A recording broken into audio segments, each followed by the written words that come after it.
What's up, Bears fans? Harrison Graham here from Chicago Bears Now, back at home, kind of rearranging my office, so excuse the mess that you see behind me. Still working on some things here, but wanted to bring you some news, some topics to discuss on today's show. And I want to start with the whole number one pick situation, as if you've been under a black hole for 20 hours, the Bears now are even closer to landing the number one pick than they were before Thursday Night Football. The New England Patriots were able to upset the Pittsburgh Steelers and our old pal Mitch Trubisky, who filled in for Kenny Pickett and just did not play well. I mean, it is kind of sad to watch Mitch play. He's just not very good, if we're being completely honest. But the Patriots, who had 2 wins entering last night's game, were able to beat Pittsburgh and get their 3rd win of the season. And obviously, with the Bears holding Carolina's draft pick,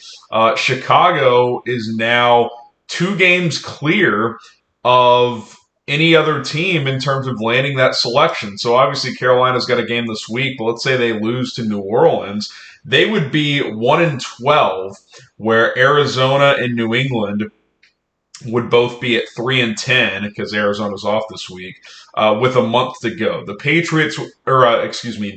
Panthers would have to win at least 2 of their final 4 games and have Arizona or New England lose out, and they would still have to lose the strength of schedule tiebreaker. The point being is, it's very likely at this point that the Bears are going to land the top selection for a second straight year in the 2024 NFL Draft. And obviously, that means Ryan Poles has a massive decision to make, a legacy type of decision to make, perhaps, a franchise-changing type of decision to make, maybe we'll look back in 5 years as the make-or-break moment for Ryan Poles as this team's general manager type of decision, assuming he is the GM this offseason, which I expect him to be, because obviously all eyes are on what he's going to do with Justin Fields, and the decision with the number one pick directly correlates to that, because if you decide to move on from Justin Fields, you're going to draft Caleb Williams or Drake Maye with the number one pick, barring some other scenario we're not considering. So big times ahead off the field. We'll get to on the field in a minute. Obviously, there's still 5 games left in the season, and the Bears are only 2 games back of a playoff spot, but it's getting real. It's getting very, very real. We're reaching a crossroads here with what the Bears' future of this franchise is going to be. So you let me know, if you were in charge and you got the number one pick in the NFL draft, you're running the Bears, what are you doing with it? Are you drafting Caleb Williams? Are you drafting Drake Maye? Are you trading down? Are you drafting Marvin Harrison Jr.? What would you do with the number one pick if you were Ryan Poles? Pin comment on today's show. If you get hit with that ad break, go ahead and reply to the pin comment. It's hard for me to answer that question right now because I really do see both sides of it. And look, I want to give a strong answer, and I think by the end of this season I will have a strong answer. But what I don't want to do is give a kind of off the rip answer now and then change my mind 2 weeks from now. I would rather continue to watch this play out. I want to see how Justin plays over the final 5 weeks. I want to see if this team can maybe string a few wins together and, hell, have a chance with 2 or 3 weeks to go to sneak into the playoffs. Who knows? The door for that is still open if this team can run the table. Obviously, that's a long shot, but the schedule is somewhat manageable here. I'm not ready to make a firm decision because you go through the scenarios. Okay, you're going to trade Justin, so you get a second-round pick for him. Cool, you replace the Montez Sweat pick. You ship Justin out to Pittsburgh, Atlanta, Vegas, wherever. Get a second-round pick back, move on, draft Caleb Williams or Drake Maye. If Caleb Williams or Drake Maye hits and becomes a top 10 pick, if you told me that would happen, no doubt about it, it'd be an easy decision for me. I would do it.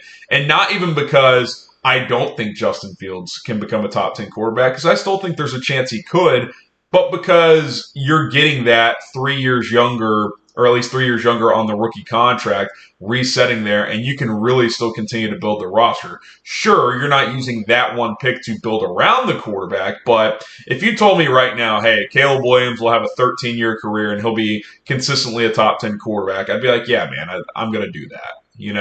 I think Justin could be that still, but he's not there yet. If you're telling me without a doubt Caleb Williams is going to do that, then I would do it. Here's the thing, though. We don't know that. That is up to Ryan Poles to make a calculated decision to determine if he thinks one of these quarterback prospects can become that level guy. If you're unsure and if you have major doubts, then I think the decision should be take calls. See what you can get for the number one pick.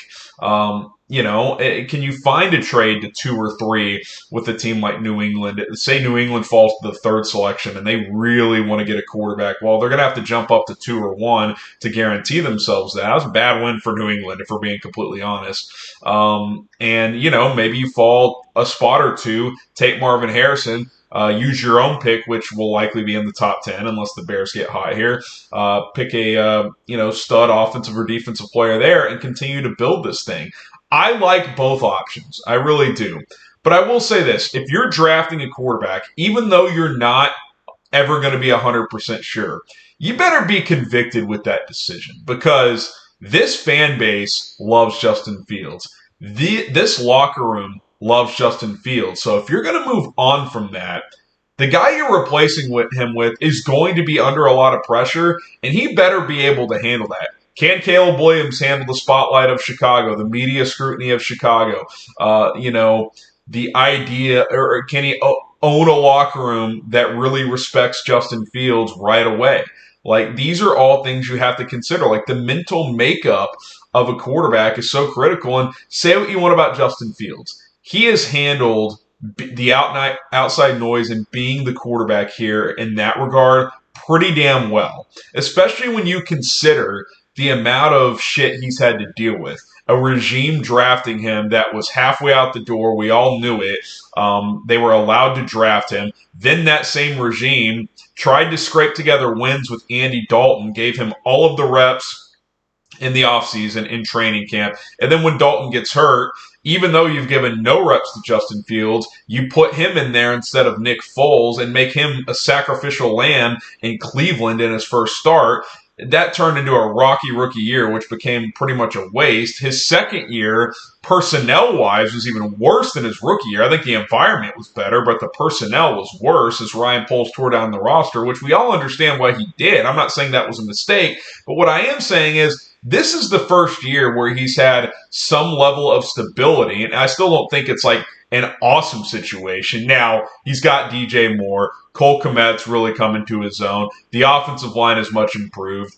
So, yes, it is by far the best situation he's been in, but he still has a play caller who's very inconsistent. He obviously missed the 4 games, which wasn't ideal. But the numbers show he has improved. He's almost at 65% completion this year. That's up 4 percentage points from last year. He's got a 12 touchdown to 6 interception ratio. It's 2-1. That's an improvement. Is it enough, though? That's the question I keep asking. Is it enough to convince Ryan Poles to keep this rolling? Hey, bring me Marvin Harrison Jr. Hell, maybe we can get Brock Bowers as well, and let's really cook with this offense. If you think that adding weapons like that could make Justin Fields a top 10 quarterback, that's pretty appealing as well. Now, you're going to have to pay him sooner if you end up keeping him, but I also keep countering that with you got 2 years of team control at a reasonable price. His 4th year next year, I think it's like $6-something million. It's not going to cost you that much. And even a 5th-year option would be in the range of $22 million. That's not franchise quarterback money. Like the Bears salary cap-wise are in a position where they could handle that for 2025 if they wanted to. So you've got options, you got decisions to make. And again, if you're going to move on from Fields, which I get the appeal of doing that more so from the resetting the rookie clock standpoint than just Justin Fields sucks, because I don't think that. Mitch Trubisky sucks. Can we just talk about, I like Mitch. Good dude. He tried hard when he was here. It seemed to have good work ethic. He looks like a guy who has just completely accepted being a backup because he knows he's not going to be a starter in this league. And He's just not good, man. Like, I don't want to hear any more Justin Fields, Mitch Trubisky comparisons. Like, you show me the side-by-side stats all you want, the win-loss stuff, all you want. Yeah, you go right ahead. Justin Fields has so much more talent and is so much more capable and gives you a much better chance to be competitive with the roster he's had than Mitch Trubisky would. It's not comparable. I'm sorry. Like, I'm done entertaining those comparisons. But at the end of the day, you're striving to have a long-term franchise quarterback, and Justin Fields has not completely answered that question to prove he can be that guy. Would you keep Justin Fields, that K for keep or T for trade? What would you do with him this offseason? Let me know in the comments. K for keep, T for trade. Well, one person whose voice should have some influence that wants to keep Justin Fields is DJ Moore, his number one wide receiver, a receiver that has gone through quarterback hell since entering this league. And I told you before the season, say what you want about Justin Fields, this is the most capable quarterback he's ever played with, DJ Moore, I mean, compared to what he had in Carolina. And even with the ups and downs this year and the injury, this is the best quarterback he's played with this year. The numbers suggest that. He's got over 1,000 yards in 12 games. 4 of those were with Tyson Bagent when he was averaging like 52 yards a game. With Fields, he's averaging like 100 yards a game. Like, if he played with Justin for all 17, he'd probably have 1,500 plus at the end of the year, which could still happen. He's over 1,000. If he averages 100 yards the rest of the way, which is what about he's averaged with Fields, he could have 1,500 yards. It's very, very possible. But I do want to read a quote over here from DJ Moore. He was kind of asked on Thursday because on Wednesday, Justin opened up and kind of indirectly acknowledged that he doesn't know for sure what is in his future, whether it's going to be here or somewhere else. Here's what DJ had to say as I'll just kind of slide the mic over here. Got a second monitor. He said, he was kind of asked about it, and DJ had this to say. Here's the quote. "I didn't know that," talking about Fields understanding he may not be here long term. "If he feels that way, then you really can't do too much but go out there and be yourself. And he's a dynamic player, a dynamic quarterback. We want him here." Let me repeat. We want him here. "I've been having a great year with him, so that should speak volumes." I agree. Just leave what they do upstairs at the end of the day. And what he's referring to there is upstairs in a team building is, the front office, the decision makers, if you will. And he understands, like, it's out of his control. But I appreciate him going up there and saying, hey, we want him here. I've had a hell of a year with the guy. That should speak volumes. That's a player who understands, I don't want to use the word power that he has, but the understanding of influence that he has. Like, hey man, y'all brought me in here to be a number one with this quarterback. We've produced together. I want to keep this dude. So again, I'm not against drafting a quarterback. I see the appeal of it. But there are downsides to moving on from Justin Fields. The obvious one being, what if the rookie QB flops? Then you're just back to square one, even though the roster would be in a better shape. So it's an interesting few weeks coming up. I think a win in Detroit would be huge for the Keep Justin Fields program, especially if he played well and was a big reason why they won.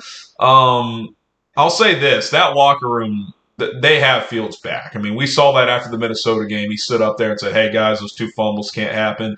Appreciate y'all having my back. And they all stood up, hey, we appreciate you. We got you, man. Like, you're going to tell me that locker room doesn't believe in him? They don't want him to be here? They absolutely do. So it's tough.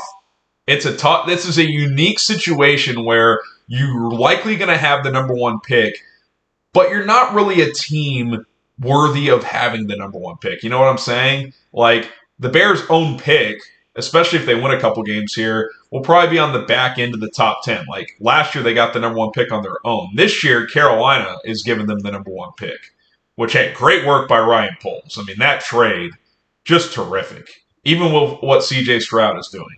C.J. Stroud would not have DJ Moore if you drafted him here. He would not have Darnell Wright. He would not have a first-round pick next year, an extra first-round pick next year. He would not have an extra second-round pick in 2025. So, yeah, I guess if C.J. Stroud becomes a Hall of Famer and one of the greatest quarterbacks of all time, you're going to live in some regret there, but I'm not there. Like, I think that was a great trade. It's setting up the Bears to be in a great position moving forward, so that's all good. But now the pressure ramps up on Ryan Poles. What does he do?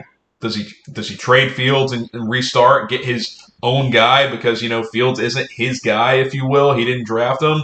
Or does he continue to ride this wave? Does he say, and remember, what did Ryan Poles say before this season? Here's the question. What do you want to see out of Justin this year? I want to see him improve. He's improved. Now, I don't know what his benchmarks for improvement were, but he is absolutely improved. Accuracy up. Touchdown interception ratio up. Sack percentage post-injury is gone down. That's good. That needs to continue, though. That's still been a problem. He does hold the ball too long. Does have a fumbling problem. That's continued. So he's definitely improved. Is it enough for Poles to not take a quarterback number 1 overall? And look, to be fair to him as well, when he made those comments, he probably did not think he was going to get the number 1 overall pick again. Yet here we are, looking like that's going to be the case with just a few weeks to go. All right, guys, my name is Harrison Graham. Appreciate you for tuning in. Please subscribe to the channel. Support the movement here. We appreciate all of your love and support. And the more subscribers we get, which are free, by the way, the more videos we can do, the more live shows we can do. We've upped our live content this year. We've done more than ever this season. And hell, I'd love to get to a point where we're going live 5 times a week. We're doing it 3 times a week right now, but I'm excited about the momentum of this channel, to use a Matt Eberflus word. I think we actually do have some momentum. Not sure about the Bears just yet, but it's exciting times, man. The draft's going to be a hell of a time, free agency, and I'm excited for the next 5 weeks. I think the Bears win this Sunday. I predicted a Bears win, and if that happens, that maybe some narratives can change pretty quickly. All right, guys, I got to get out of here. Hit the sub button, like the video. We'll see you guys soon here on Chicago Bears Now.